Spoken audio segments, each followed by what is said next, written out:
Vous voulez savoir comment favoriser une saine gestion des changements? Nous vivons à l'heure des changements.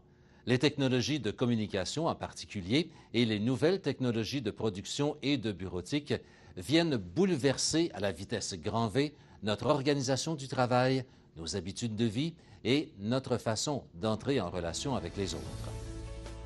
Nous n'avons pas tous les mêmes aptitudes d'adaptation face aux changements.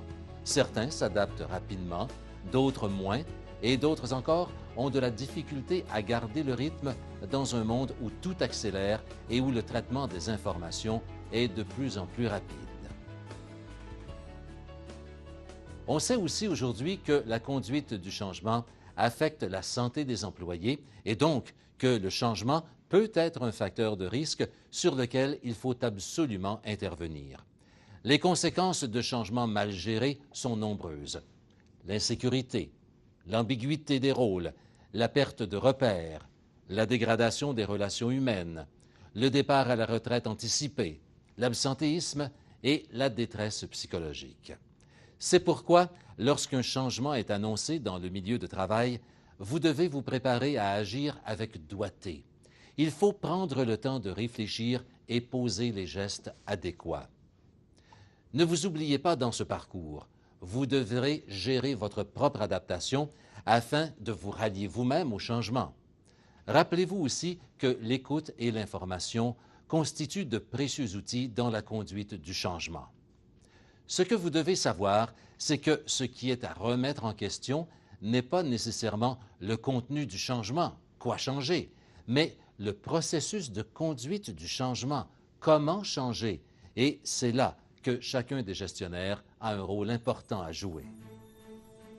Voici 4 actions pour mieux gérer les changements dans votre organisation ou au sein de votre équipe de travail. Assurez-vous de connaître les pratiques actuelles de travail. Tenez compte de la diversité des personnes et des contextes de travail. Soyez disponible pour vos employés. Clarifiez les rôles. Découvrons-les ensemble.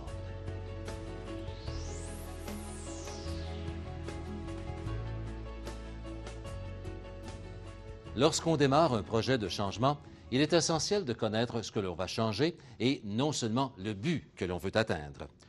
Trop souvent, on propose des changements qui entrent en conflit avec les façons de faire, ce qui provoque presque immédiatement des résistances au changement. Le but n'est pas d'éliminer les changements à venir, mais plutôt de les ajuster en fonction des normes de travail en place. En tenant compte des normes existantes, vous pourrez créer une vision partagée des changements à venir plutôt qu'une obéissance aveugle.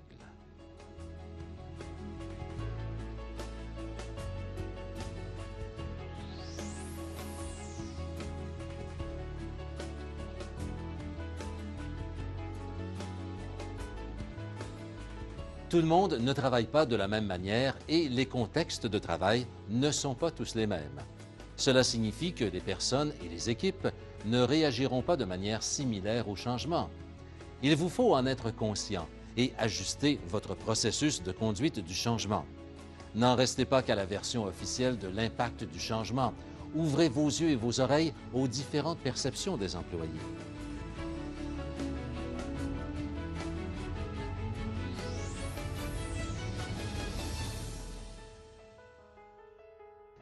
Pendant un changement, les employés demandent régulièrement de voir plus souvent leur gestionnaire.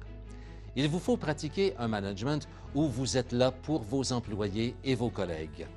Ils pourront ainsi discuter des rumeurs sur les changements, de la manière dont ils seront directement affectés ou de la modification de leurs tâches. Surtout, ne vous isolez pas. Ne gardez pas votre porte fermée. Sinon, ils iront chercher l'information dont ils ont besoin auprès de personnes qui ne donneront peut-être pas la même version que vous des faits. C'est non seulement la perception du changement qui en sera affectée, mais la conduite du changement et ses chances de succès.